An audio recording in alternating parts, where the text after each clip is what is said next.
haast in de rieën, met jou hier, werk te verzetten voor uw mensen. Succes!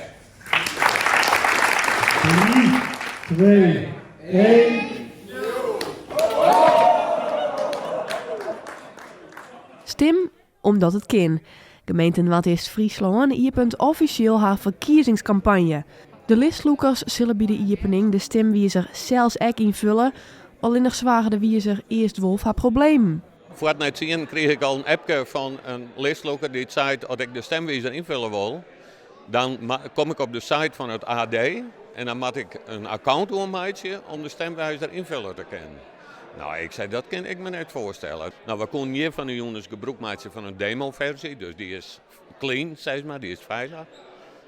En ProDemos had mij beloofd dat er jongen op manier een goede link was, zo werd trouwens direct op de stemwijzer komst en net op het AD.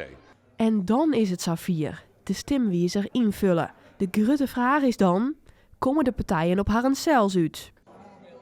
Precies eigenlijk, toch? Kind had het over 100% BBB, daar komen we voor. En dus het was inderdaad aan de ene kant verrassend VVD als het ware, dus, maar BBB 4 om bovenaan. Ik ben met deze verkiezingen een nieuwe partij. Waarom nou? Elke verkiezingen ten nota van de laatste 6 jaar hebben we al hier heel hier in de gemeente dat hele mensen op je stemmen wonen, maar dat kon niet wezen net. En dan mij is en ook kennen ze dus. We konden eigenlijk best uit van best een aantal zetels.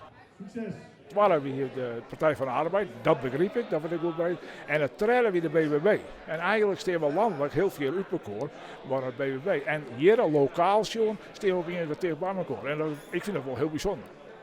Uiteindelijk komen we heel dicht bij elkaar op een besluit. Er zijn best wel dingen bij we het net over eens zijn, daar gaan we uit discussiëren, maar dat komt ook wel goed. Bij binnen hoe weken ben we gewoon van 80, 84% eens, omdat het over de mensen gaat.